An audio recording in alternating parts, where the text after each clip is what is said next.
morning. Is that Mr. Mohtat'abdalhmid, please? That he's out. He's not here. That's not you? Yes. Not Mr. Mohtat? No. This is not you? Oh, it's... Looks like you. Yeah, from...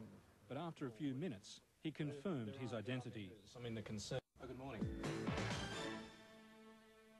Almost every war produces terrible atrocities. The Second World War, Bosnia, Rwanda and the Afghan Civil War. We'd like to think Australia shares none of the guilt for those crimes, but the presence here of three very senior former members of the Afghan regime raises serious questions about our government's commitment to pursue men accused of terrible crimes against their countrymen. Mark Cochrane reports.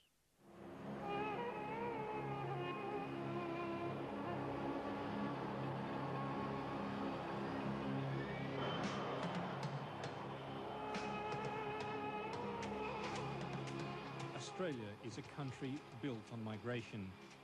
Our liberal society serves as a haven for those seeking refuge from persecution. But Australia may also be sheltering those who seek refuge from justice.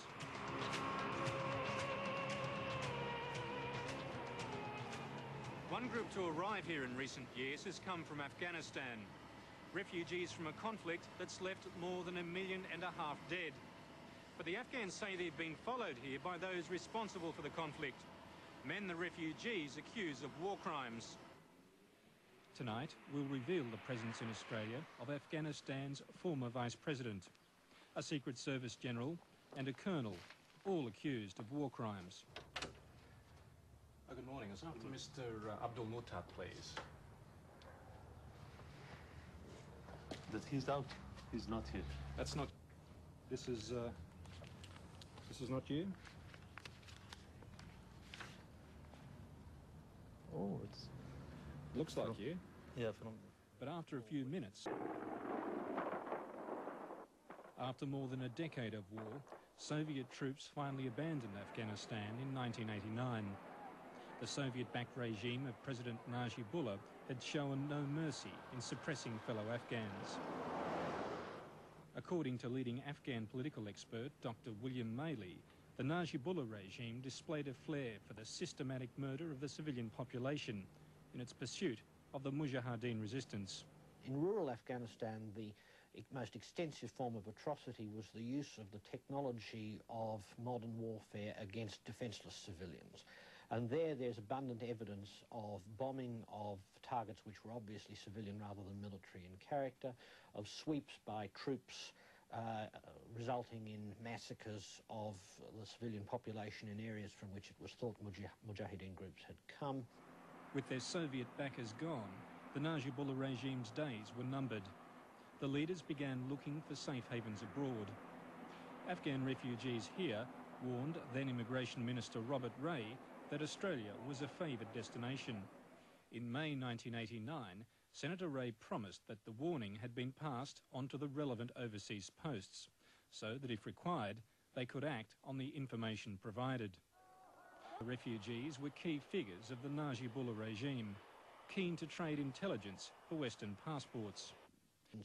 For the practice of systematic terror against the civilian population, particularly in urban areas. It is a classic political police force.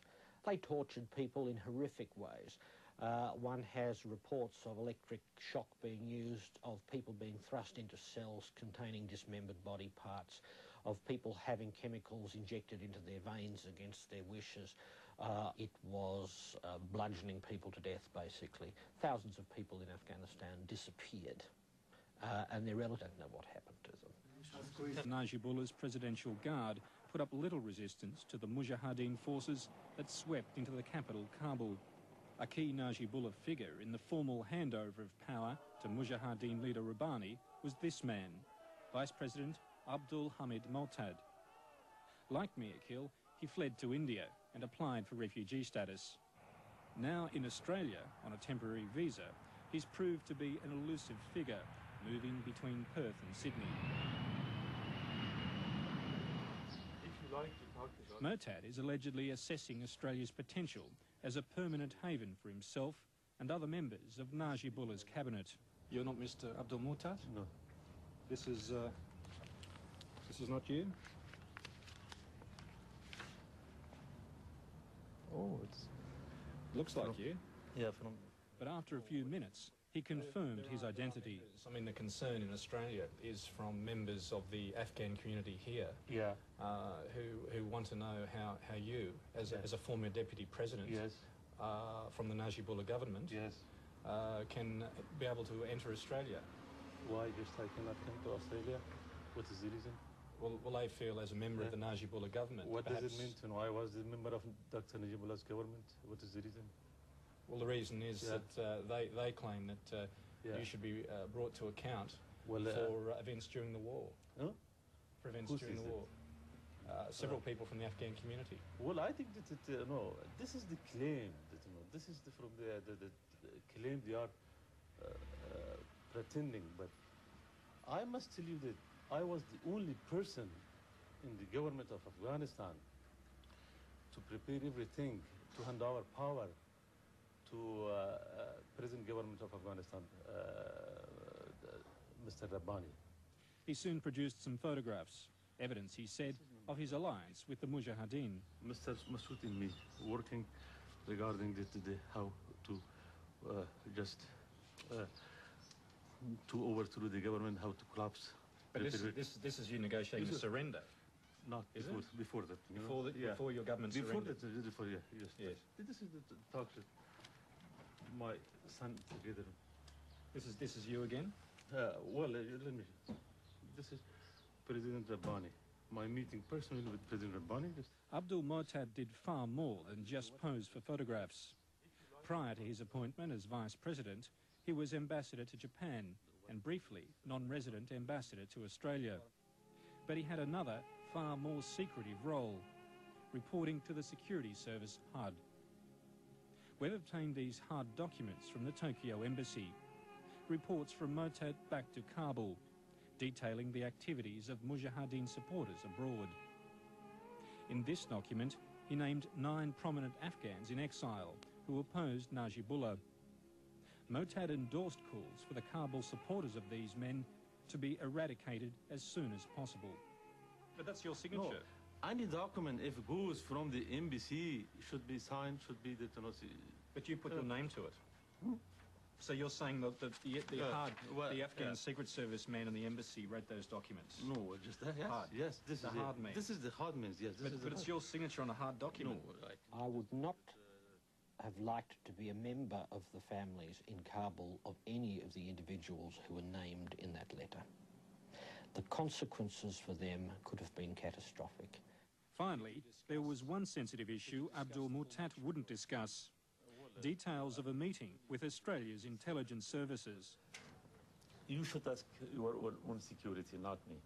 Did they offer you? No, you should ask. Did they offer you thank Australian passport? Thank you very much.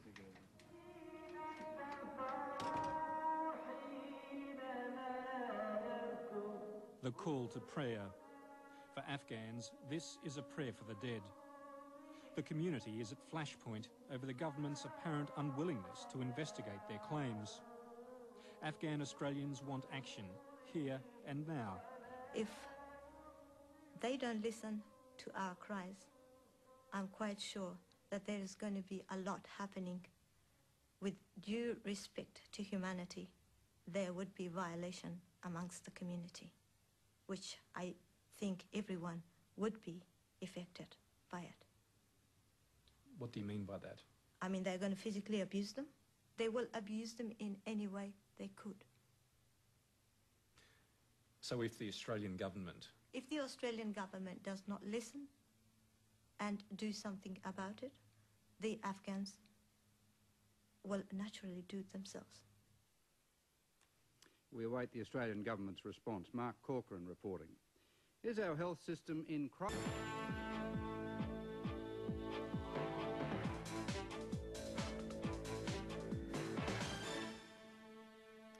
On Monday night, we brought you the story of 3 senior officials of Afghanistan's deposed Najibullah regime who've entered Australia despite their close links to the feared Afghan secret police, HUD. The local Afghan community called on the federal government to investigate allegations that the three were responsible for war crimes and had entered the country with the blessing of Australia's intelligence services. Entered the country with the blessing of Australia's intelligence services. A lot has happened since Monday, as Mark Cork...